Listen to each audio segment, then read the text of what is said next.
Nananawagan ng tulong ang isang ina sa Northern Samar. Ang kanyang anak namaga ang mukha ng dahil sa malubhang sakit sa bato. Nasa frontline ng balitang yan si Mobile Journal, Yeda Pascual.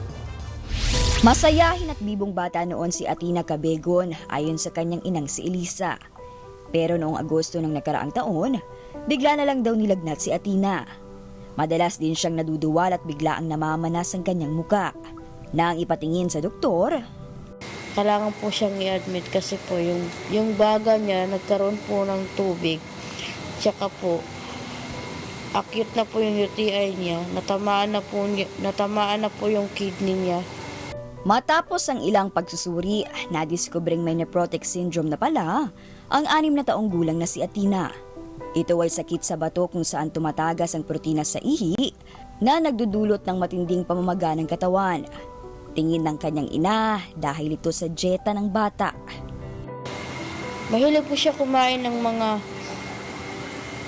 junk food, street food, processed food, at saka soft drinks po. Kaya ganun pong nangyari sa niya, tiyan niya. Sa simpleng pag-ihi, umiiyak daw sa sakit si Atina. Kaya mula Samar, nilipat siya papunta sa isang ospital sa Tacloban para sa mas masinsinang gamutan. Sa ngayon, minomonitor pa rin ng mga doktor kung may makikitang pagbuti sa kanyang kalagayan para matukoy kung kailan siya ooperahan.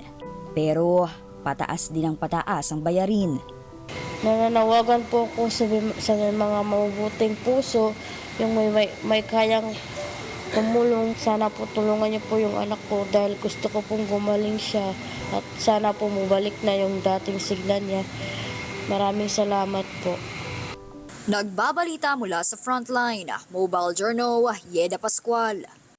Mga kapatid, Cheryl Cosing po. Maging maalam at may pakialam sa mga napapanahong issue at headlines. Mag-follow at mag-subscribe na sa social media pages ng News 5.